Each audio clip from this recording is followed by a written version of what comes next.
후서 1장 4절에서부터 9절까지 말씀입니다. 1장 4절부터 9절까지 말씀입니다. 같이 봉독하도록 하겠습니다.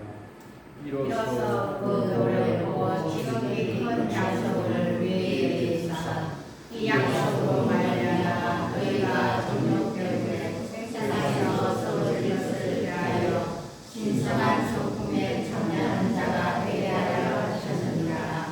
그러므로 너희가 더욱 힘써 너희 믿음의 덕을 교회에 계시거늘 지식의 절제를 절제의 인내를 인내의 경건을 경건의 형제 우애를 형제 우애의 사랑을 말하라. 아멘. 9절까지 말씀 보겠습니다. 이런 것이 너희에게 있어 적정한즉 너희로 우리 주 예수 그리스도를 알기 위해 배우지 않고 열매 없는 자가 되지 않게 하리라. 이런 것이 없나다는 메인이라 너희 오직 다가오 너희의 제자가 깨끗하게 된 것을 증명하리라. 믿음의 성장이라는 제목으로 하나님의 말씀을 증거하고자 합니다. 신앙생활은 자기 힘으로 하는 것이 아닙니다. 신앙생활이라는 것은 우리가 일상생활 모든 가운데에서 살아가는 것을 말하는데 우리의 힘으로 무엇이 되지 않습니다. 살아가는 어려운 문제도 있고 자녀들의 문제도 있고 우리의 건강 문제도 그렇고 우리의 직장 생활도 그렇습니다. 이 세상에 일어나는 모든 일들은 하나님의 뜻 가운데서 이루어지며 우리는 우리 스스로의 힘으로 해결하고자 하는데 절대로 우리 힘으로 해결되지 않습니다. 하나님을 의지해야 합니다. 하나님을 의지하면은 하나님께서 이루어 주시고 여러분들의 의를 빛같이 나타내시고 정오의 해같이 빛나게 해주실 것입니다. 그래서 신앙생활은 내 힘으로 하면은 절대로 실패합니다. 누구의 힘으로 해야 됩니까? 하나님의 힘으로 우리는 살아가야 됩니다. 우리가 신앙생활을 하려면은 믿음과 소망과 사랑이 있어야 됩니다. 그 중에 제일은 무엇입니까? 사랑이라고 하는데 사랑은 우리가 가장 높은 신앙의 단계를 이야기하지 중요성으로 이야기한다면은 가장 중요한 것은 믿음입니다. 믿음이 있어야 우리가 구원을 받을 수가 있고 하나님의 자녀가 되어지고 천국을 보장받을 수가 있습니다. 사랑을 가지고 있다고 해서 우리가 천국이 보장되는 것은 아닙니다. 그렇기 때문에 가장 중요한 것은 믿음이요. 우리가 가장 높은 신앙의 단계로 가기 위해서는 하나님의 사랑입니다. 오늘 베드로 사도는 이 믿음에 대해서 우리에게 말씀해주고 있습니다. 저는 예수를 믿을 때에 저 자신이 예수를 믿는 줄 알았습니다. 그런데 돌아서서 내가 지금 돌아와서 가만히 돌이켜보면은 내가 믿은 것이 아니고 하나님께서 나를 믿게 해주셨다는 것을 알게 되었습니다. 에베소서 2장 8절 말씀을 보면은 너희가 그 은혜로 인하여 믿음으로 말미암아 구원을 얻었다. 그런데 이 믿음이 너희에게서 난 것이 아니고 하나님이 선물로 주셨다라고 이야기를 합니다. 저는 내가 예수를 믿으려고 해서 믿은 줄 알았습니다. 그런데 뒤늦게 보니까 내가 믿으려고 해서 믿은 게 아니고 하나님께서 내게 믿음을 주셔서 믿었다는 것을 뒤늦게 알았습니다. 그래서 전에는 어줍지 않게 내 믿음을 자랑한 적이 있었습니다. 그것이 얼마나 교만했는 것인지 하나님께서는 내가 그런 교만에 있을 때 나를 사정없이 징계를 하시더라고요. 그래서 하나님께 되게 혼난 적이 있었습니다. 그런데 이 믿음이 무엇인가? 이 믿음이 무엇인가를 알아야 우리가 믿음이 성장할 수가 있고 믿음의 열매를 놓을 수가 있고 하나님의 성품에 이르기까지 우리는 자랄 수가 있습니다. 이 가장 기초적인 믿음이 무엇인가를 모르면은 신앙이 성장할 수가 없습니다. 그래서 믿음이라는 것이 무엇인가? 저는 이것을 오랫동안 고민을 했습니다. 믿음이 무엇인가? 믿음이 무엇인가? 믿음이 무엇인가? 그러면 믿음이 무엇인가를 알기 위해서는 믿음이 아닌 것이 무엇인가를 아는 것이 믿음을 제대로 아는 방법입니다. 세 가지가 믿음이 아닙니다. 우리는 세상 사는 사람들은 이 세 가지를 믿음으로 알고 있습니다. 첫째로 맹신은 믿음이 아닙니다. 맹신, 맹목적인 신앙, 무조건 놓고 믿는 신앙, 이런 분들이 좀 있습니다. 나는 무조건 믿어요. 나는 무조건 믿기 때문에 나는 구원받습니다. 라고 이렇게 자기 자신을 강조하는 분이 있습니다. 덮어놓고 믿는다는 거예요. 무엇을 믿습니까? 그러면은 여기저기 어설픈 대답을 합니다. 이런 맹목적인 신앙은 성경이 말하는 믿음이 아닙니다. 두 번째로 지적인 동의도 믿음이 아닙니다. 지적인 동의라는 것은 성경 지식을 많이 아는 것을 말합니다. 예수님께서 나를 위해서 십자가에 달려 돌아가셨다는 것을 압니다. 나는 하나님의 아들이 된다는 것도 압니다. 삼위일체 하나님에 대해서도 압니다. 이런 이론적으로 성경을 많이 아는 사람, 그래서 나는 성경을 알고 나는 성경에 대해서 동의를 한다라고 하는 사람이 있습니다. 이런 사람은 성경을 아는 것을 재미로 여깁니다. 그래서 공부도 많이 합니다. 신학도 합니다. 그런데 이것은 지적인 동의는 성경이 말하는 믿음이 아닙니다. 세 번째로 믿음과 신념을 우리는 믿음이라고 하는 분들이 있습니다. 자기가 열심히 노력합니다. 교회도 열심히 갑니다. 예배도 열심히 드리려고 노력합니다. 성경 공부도 열심히 합니다. 내가 열심히 하면은 하나님께서 도와주실 거야.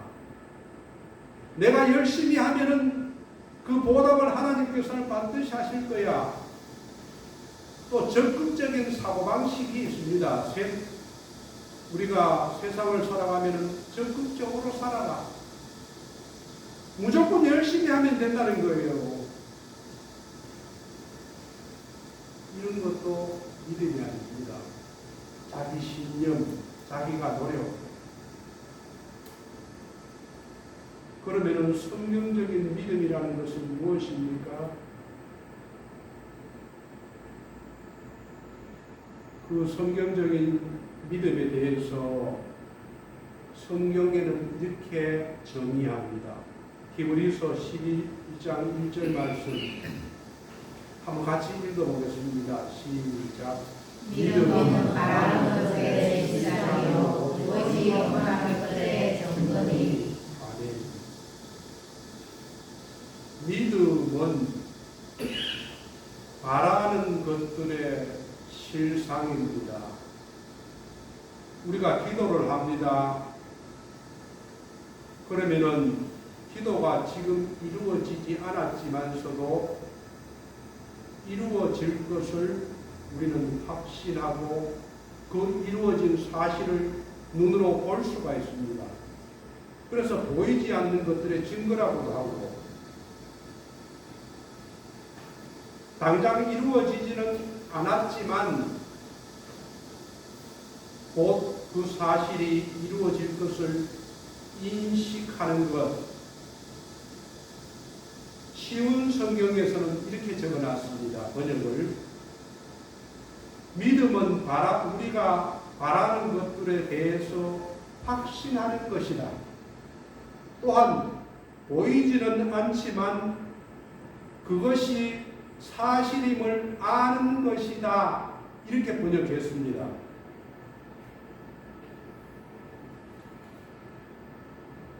세상에서는 믿음이라는 것은 여러 가지를 이야기를 합니다. 그러나 성경에서 믿음이라는 것은 이 두 가지 분명한 사실을 제시합니다. 여기에 두 가지 내용이 포함되지 않는 것은 성경에서 말하는 믿음이 아닙니다. 첫째는 우리가 믿음의 대상이 있어야 됩니다. 믿음의 대상은 하나님입니다. 하나님을 우리의 믿음의 대상이고 우리가 믿어야 될 내용은 성경의 말씀입니다. 하나님과 성경의 말씀에 제외한 것들은 세상이 말하는 믿음이지 성경이 우리에게 말씀하시는 믿음은 아닙니다.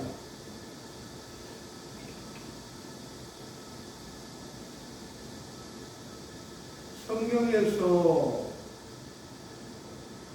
원수를 갚지 말고 원수 갚는 것을 나에게 맡기라고 하나님이 이야기를 했습니다. 그런데 믿지 않는 사람은 자기가 화내고 분노하고 원수를 대적합니다. 그것은 믿음에 순종하는 것이 아닙니다. 믿음이 있는 사람은 확신을 합니다. 무엇에 대해서? 하나님의 말씀에 대해서. 나를 사랑하는 자는 천대까지 은혜를 베푸리라. 믿음이 있는 사람은 분명하게 이 사실을 믿습니다. 다른 허튼 짓을 안 합니다. 거짓말을 하지 마라. 거짓말을 안 하는 것이 믿음입니다.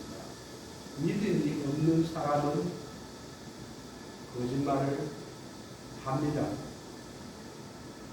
너희 염려와 근심을 주님께 맡기라 했는데도 불구하고 염려와 근심을 지고 삽니다. 자고 일어나면은 염려하고 근심합니다. 왜 그럴까요? 믿음이 없습니다. 믿음이 없으면은 맡기지를 못합니다. 믿음이 없으면 내가 그 짐을 지고 갑니다. 이와 같이 하나님에 대한 신뢰가, 분명한 신뢰가 하나님께서 살아계셔서 눈동자처럼 나를 바라보고 나를 지키고 나를 보호하고 나와 함께 동행한다는 것을 확실하게 신뢰하는 것이 믿음입니다. 그런데 자기 신념, 적극적인 사고방식, 무조건 놓고 믿는다. 이런 것은 세상이 말하는 믿음이지 하나님이 말씀하시는 믿음은 아닙니다. 지적인 동의도 마찬가지입니다. 우리가 성경을 아는 것으로 그치면 그것은 믿음이 아닙니다. 안다는 것은 믿는다는 것이고 믿는다는 것은 아는 것인데 이 아는 것은 아는 것으로 그치는 것이 아니고 순종이 따라야 믿음입니다. 내가 머리로 아는 것으로 그치면 성경적인 믿음이 아닙니다. 내 가슴으로 내려와서 내 행동으로 옮겨져야 그것이 올바른 믿음입니다. 모세는 애굽의 왕자였습니다. 이 왕자는 앞으로 무기영하가 깔려 있습니다. 그런데 이 왕의 자리를 버리고 믿음의 길을 걸어갔습니다. 그래서 히브리서 7장 27절에서는 믿음으로 애굽을 떠나 왕의 노함을 무서워하지 아니하고 곧 보이지 아니하는 자를 보는 것 같이 하여 참았으며라고 합니다. 누구에 대해서 이야기합니까?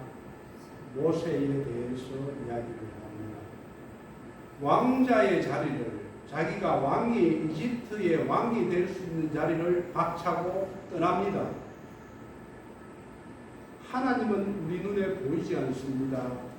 그러나 믿음의 눈으로 보면은 하나님께서 이 예배를 받고 계신다는 것을 우리는 알 수가 있습니다. 믿음의 눈으로 보면은 우리의 예배를 받으시는 하나님을 우리가 볼 수가 있습니다. 천국을 우리는 소망합니다. 새 하늘과 새 땅, 새 예루살렘을 우리가 봅니다. 우리 눈에 천국이 보입니까? 보이지 않지만서도 믿고 소망 가운데서 확신하며 사는 것입니다. 그래서 이 땅에 사는 것보다도 소망이 있는 사람은, 믿음이 있는 사람은 새 하늘과 새 땅을 기대하며 삽니다. 보이지는 않지만서도 믿고 바라봅니다.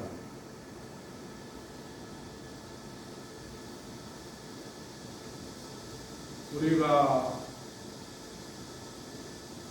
하나님의 자녀가 된다는 것은 중생이 되어야만 합니다. 거듭나야만 됩니다. 거듭나지 않고는 하나님의 나라를 볼 수도 없고 갈 수도 없습니다.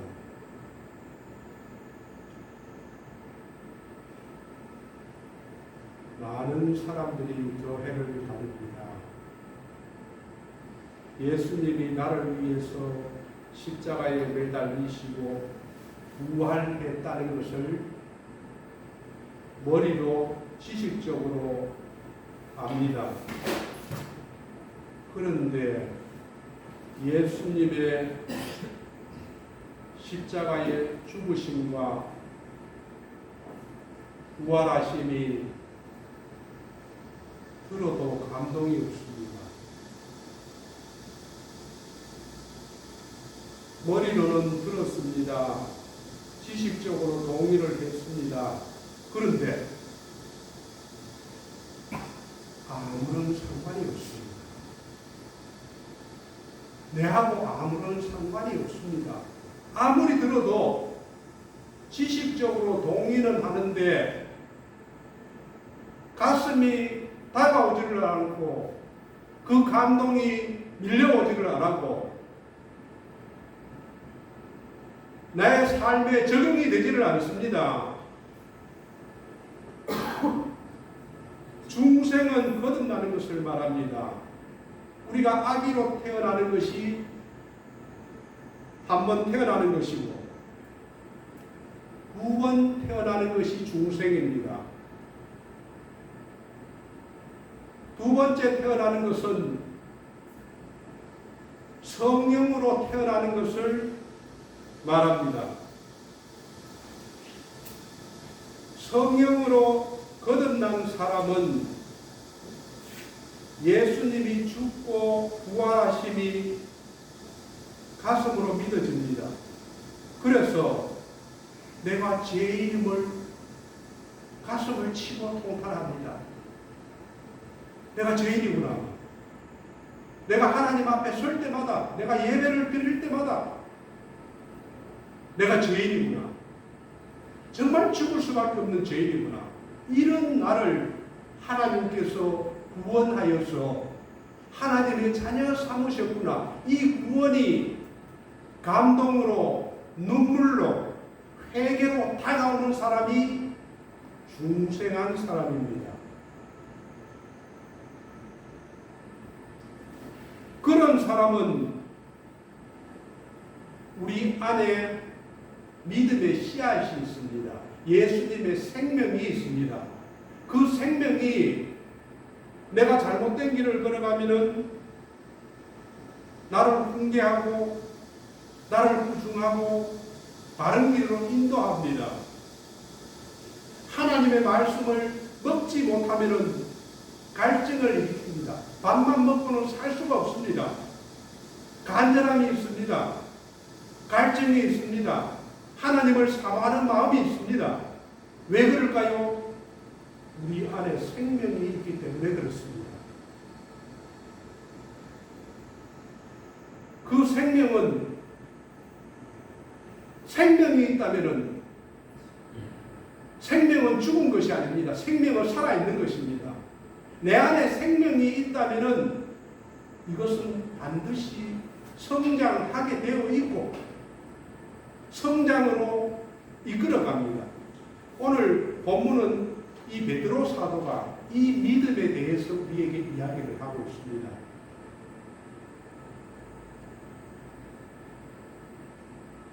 오늘 베드로가 한 말씀 가운데 보배로운 믿음이라고 이야기를 합니다. 보배라는 것은 다이아몬드나 황금이나 진주 같은 귀중한 보석을 이야기를 합니다. 보석은 엄청난 값어치가 있습니다.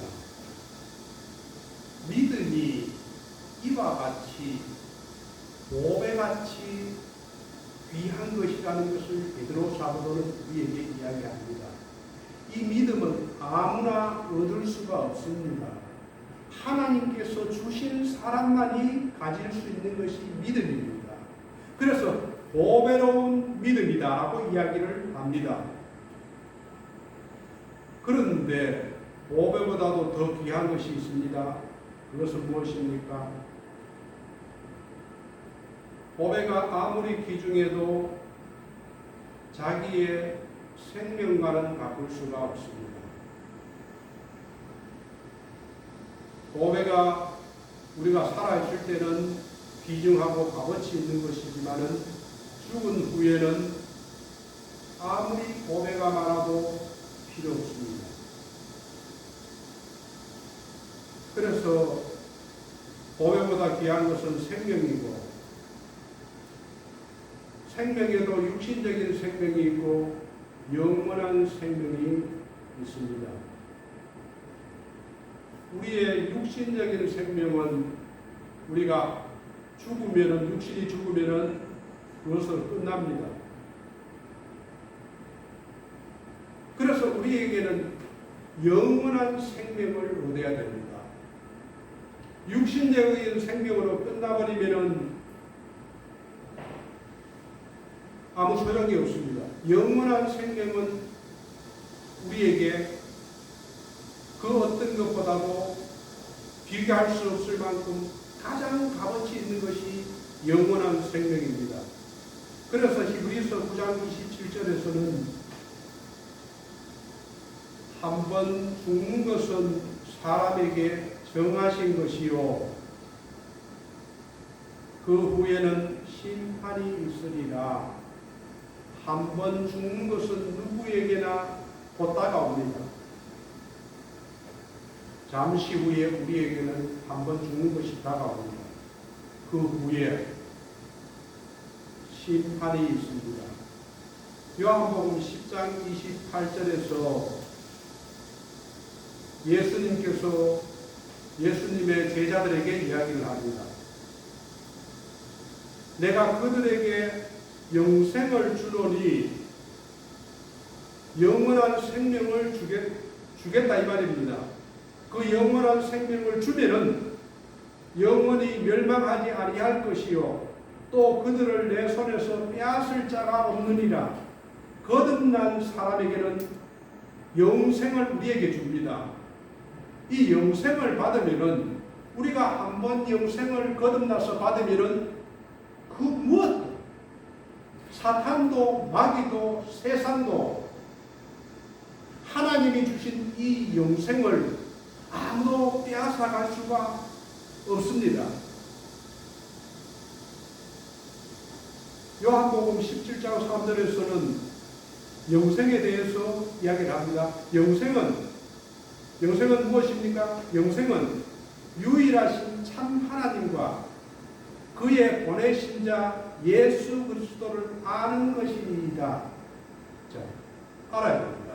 여기서 안다는 것은 지식적인 동의가 아니고 지식적인 동의 이후에 순종을 말하는 것입니다.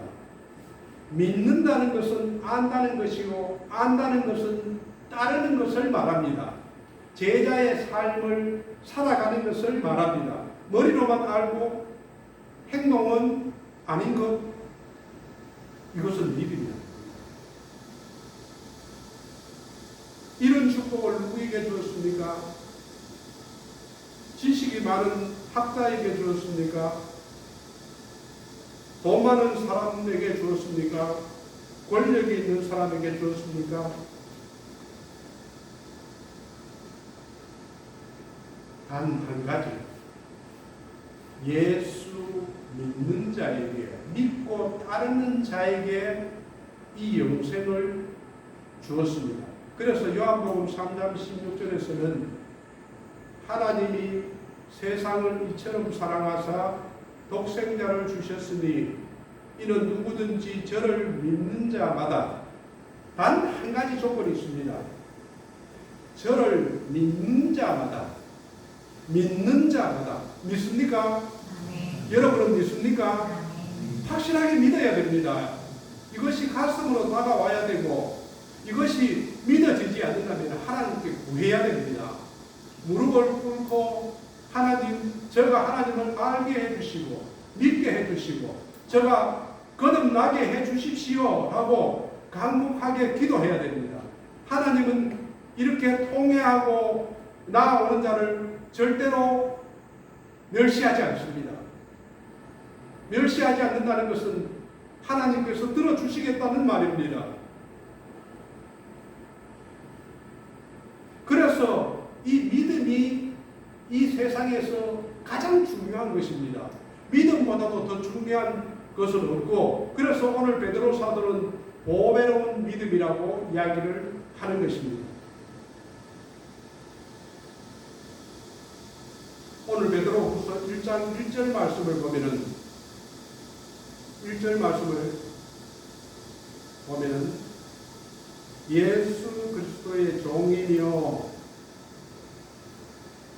사도인 시몬 베드로는 우리 하나님과 구주 예수 그리스도의 의를 힘입어, 여기서 의를 힘입어 동일하게 보배로운 믿음을 우리와 함께 받은 자들에게 편지하노니, 누구에게 편지합니까? 우리에게 편지를 합니다. 동일하게 보배로운 믿음을 받은 자들에게 편지를 한다. 누구에게 편지합니까? 우리에게 편지를 합니다.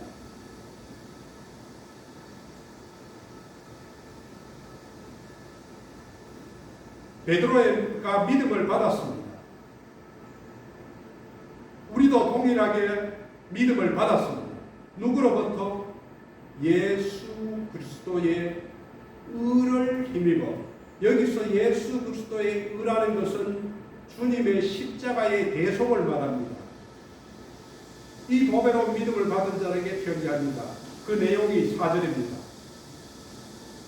이로써 그 보배롭고 지극히 큰 약속을 우리에게 주사 이 약속으로 말미암아 너희가 정욕 때문에 세상에서 썩어질 것을 피하여, 이 땅에 살아가는 사람들은 탐욕과 정욕으로 대부분 살아갑니다. 그런데 우리 보배로운 믿음을 가진 사람은 너희가 정욕 때문에 세상에서 썩어질 것을 피해야 합니다. 피하여, 그리고 나서 썩어질 것을 피하면은 그 다음에 오는 것이 신성한 성품에 참여하는 자가 되게 하려 하셨느니라. 여기서 신성한 성품이라는 것은 하나님의 성품을 이야기합니다. 다른 번역책을 보면은 신의 성품이라고 이야기를 하고, 하나님의 성품에 참여하는 자가 되게 하기 위해서 이 보배로운 믿음을 우리에게 주셨다고 베드로 사도는 우리에게 이야기를 합니다. 누구에게? 베드로가 믿음을 받았듯이 동일한 믿음을 받은 모든 사람들에게 이 편지를 전합니다.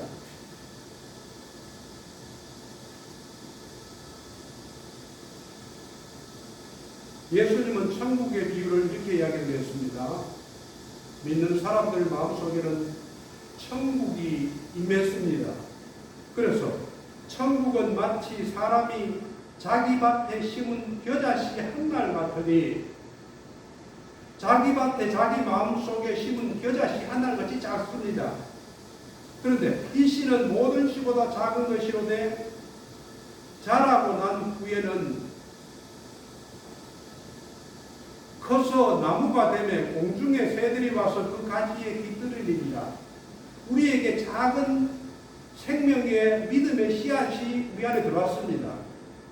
이 믿음의 씨앗이 점점 커서 어떻게 됩니까? 새들이 와서 가지에 깃들이듯이 큰 나무로 변해갑니다. 데살로니가 전서에서는 우리가 너희를 위하여 하나님께 감사하면 너희 믿음이 자라고 있기 때문이다 라고 이야기를 합니다. 믿음은 자라야 합니다. 얼만큼? 신의 성품, 하나님의 성품에 이르기까지 믿음 안에 하나님의 영광이 숨어 있습니다. 믿음이 성장하지 못하면 하나님의 영광을 바라볼 수가 없습니다. 보이지를 않습니다. 믿음이 자라지를 못하면 삶이 피곤합니다. 삶이 어렵습니다.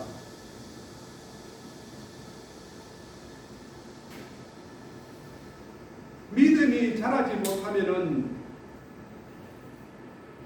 구원받았을지라도 정말 나에게 영생이 있는가? 정말 새하늘과 새 땅이 나를 기다리고 있는가? 이런 의심이 머릿속에 자꾸 스며듭니다. 마귀가 줍니다. 그러면은 삶이 어두워진 생활을 하게 됩니다. 믿음이 자라지 못하면 늘 의심하면서 살아갑니다. 늘 분노합니다. 세상적인 시기와 질투, 의심, 염려, 근심, 기쁨이 없습니다. 믿음이 자란 사람하고 믿음이 자라지 못한 사람의 차이는 엄청난 차이를 우리에게 가져다 줍니다.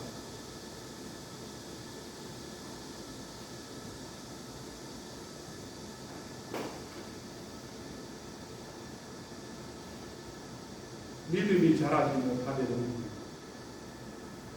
하나님께서 우리에게 주실 상급, 생명의 면류관이나 영광의 면류관보다도 세상이 가져다주는 물질과 영화와 이런 축복이, 세상의 축복이 더 크게 보입니다. 그래서 세상 일에 매여서 세상에 관심을 두고 세상 풍속에 쫓아서 살아가게 됩니다. 하나님의 언약도 알 수가 없고 하나님이 우리에게 주신 약속도 믿을 수가 없습니다.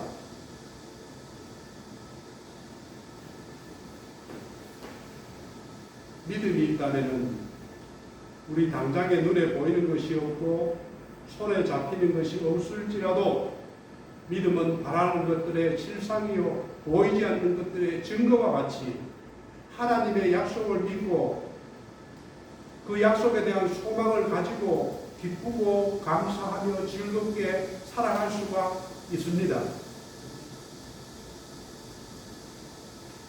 그 믿음이 어떻게 자랍니까? 오늘 5절에서 이야기를 합니다. 5절에서 7절까지 말씀입니다. 한번 같이 읽어보겠습니다. 시작. 그러므로 너희가 더욱 힘써 너희 믿음의 덕을 너희의 지식을 지식의 절제를 절제의 인내를 인내의 경건을 경건의 형제 우애를 형제 우애의 사랑을 더하라.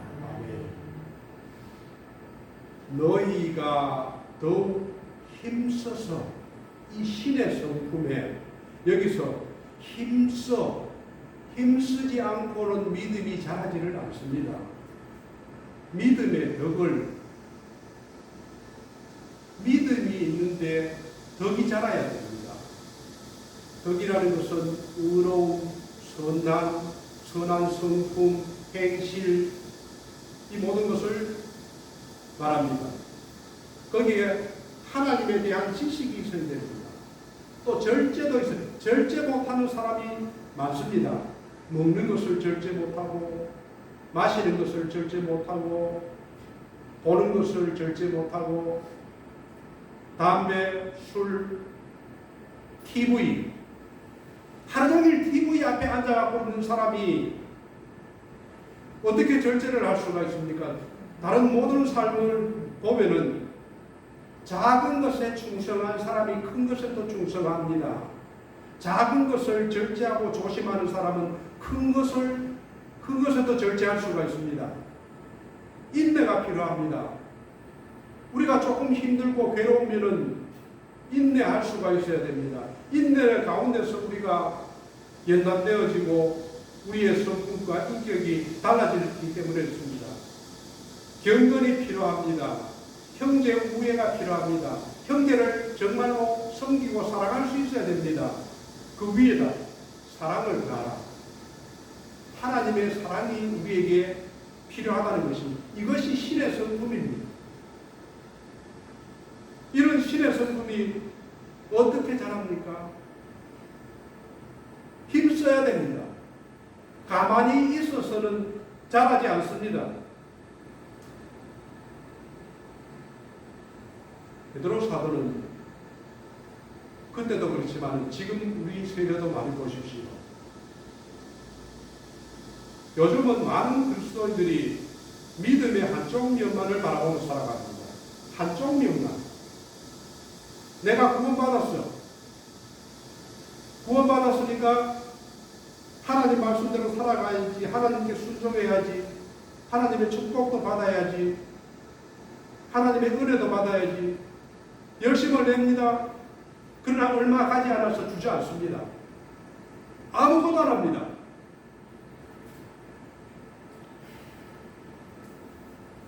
그런 사람이 대한민국의 태난입니다. 힘쓰지를 않습니다. 노력을 하지 않습니다. 그런 사람이 100년이 간다고 해서 1000년이 간다고 해서 신앙이 성장할까요? 희미하게 무언가 하나님이 주시겠지. 한평생을 그렇게 살아갑니다. 믿음은 힘써야 자라는 것입니다. 힘쓰지 않고는 자랄 수가 없습니다. 그래서 8, 9절에서는 이런 것이 너희에게 있어 흡족한즉 신의 성품을 가지고 있어야 흡족합니다. 너희로 우리 주 예수 그리스도를 알기에 아는 것에 순종하는 것에 게으르지 않고 또 열매 없는 자가 되지 않게 하려니와 신의 성품에 참여하게 되면은 예수 그리스도를 아는데 게으르지 않습니다. 또 열매 없는 자가 되지 않습니다. 또 맹인이라 멀리 보지 못하고 그의 예죄가 깨끗하게 된 것을 잊었느니라. 구원의 감동이 없습니다. 구원의 감사가 없습니다. 멀리 보지를 못합니다.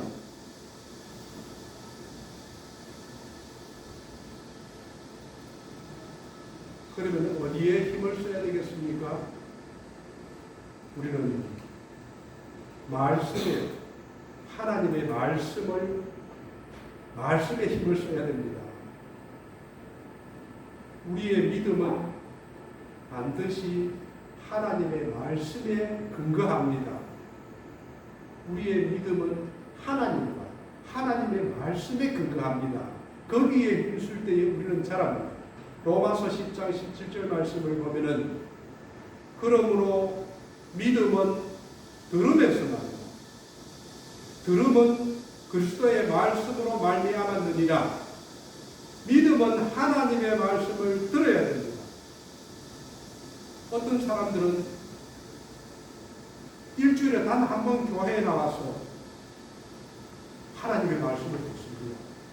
그리고 집에 가서 성경을 읽고 기도를 하고 하나님의 말씀에 힘쓰느냐 하면 그게 아닙니다. 집에 가서도 아무것도 안 해요. 그리고 일주일에 주일 교회에 한 번 와서 하나님의 말씀을 들은 것으로 알고 착각합니다. 이런 사람들은 밥을 하루에 한 끼 먹고 건강하게 살아가려고 하는 사람과 같습니다.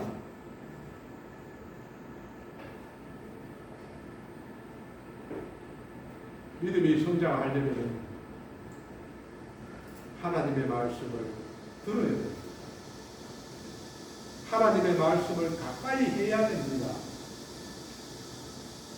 나를 가까이 하라.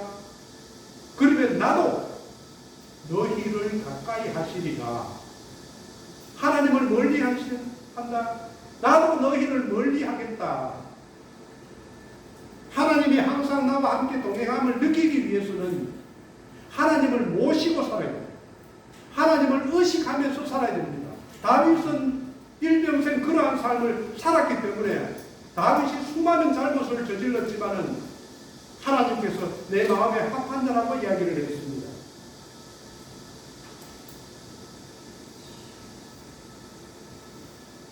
그리고 믿음이 자라기 위해서 우리는 말씀에 순종해야 합니다.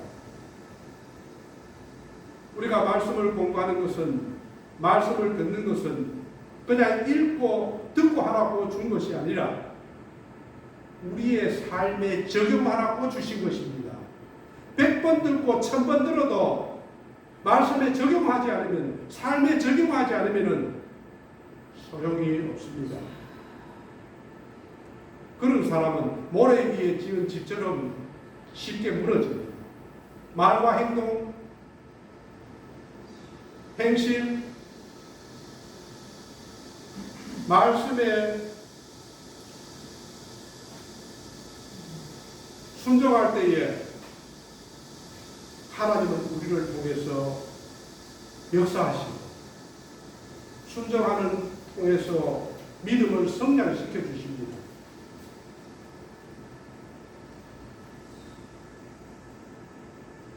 저와 여러분이 이러한 하나님의 말씀을 가까이 하고 말씀을 듣고 순종하여 신의 성품에 참여하는 자가 되기를 주님의 이름으로 축원드립니다. 아멘. 기도하겠습니다.